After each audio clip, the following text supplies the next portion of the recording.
Hey everyone, how's it going? It's thomasdotd here, back again with another video. I thought today it would be pretty cool to show off my entire O-Gauge collection of Lionel Thomas and Friends engines. So let's get started. Alright, so we'll get started with the first engine, that being Thomas the Tank Engine. Now, Thomas was a model I got all the way back in 2017. He was my first Thomas engine, and as you can see, he's still in great shape. He still runs really well. Thomas has some great red molded lining all around his body, and he has some nice connecting rods as well. I do like the gold kind of bronze whistle that he has, and his face, you know, some people like it, some people don't.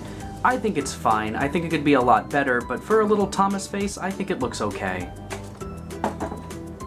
The next engine we're going to look at is James. Unfortunately, I don't want to pick him up because his front wheel keeps falling off, and that's something I really have to fix. But James is a really interesting model. He's one of my favorite characters, and he has some really great handrails that go across his body as well. That's a design choice that is shockingly absent from all of Bachmann's models. For as much as I want to say I like it, it's just so chunky and fat looking. This does not look like James at all. Up next we have Percy. Now this is the newer Percy model that I have, that I got only a couple months ago. This is the 2019 release of Percy. It's really cool. He has the songs that plays on his remote control, it has the Percy voice. It's just a really cool model.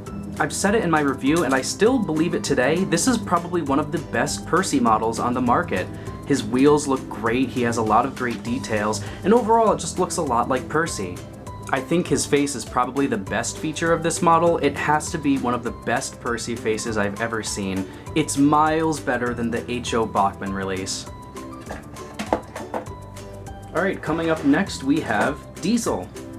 Diesel was a character I was so excited to get when I first started collecting these trains. I think Lionel did a fantastic job with the face and the body. You know, you can't really see it because the train is all black, but he has a lot of details. He has an open cab. It's really cool. His buffers also look fantastic, which is miles better than the Lionel Thomas.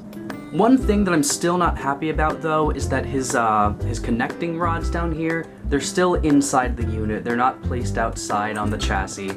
It's a real shame. A lot of people also really don't like the face on this Diesel engine, but I think the face looks alright because this is what Diesel looks like now. Diesel's kind of like a friendly, mischievous kind of engine, and I think this face looks really good for him.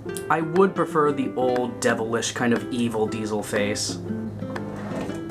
Next we have the twins, we have Ari and we have Bert, but let's take a look at Ari first.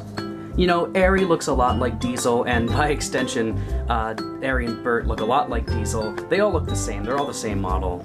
The Lion Chief Ari is one of the rarest Lionel Thomas and Friends engines to find, and so is Bert. I love his mischievous kind of face here. He looks like he's really up to something devious, and I think that's really funny. And finally, we move on to Bert. I always tell Ari and Bert apart because I always remember that Bert has the beard, as you can see on his chin here. Now Bert looks a lot like Iron Ari. They have the same amount of details, great buffers, great running, open cab. It's just a really cool model to have. You don't really see these characters much anymore. And there you have it, everybody. That is my entire Lionel O-Scale Thomas and Friends collection. If you'd like to see more videos like this, please don't forget to subscribe as well as comment in the video below. Thank you so much for watching, I really hope you enjoyed. And this has been thomasdotd, and I'll see you all again really soon.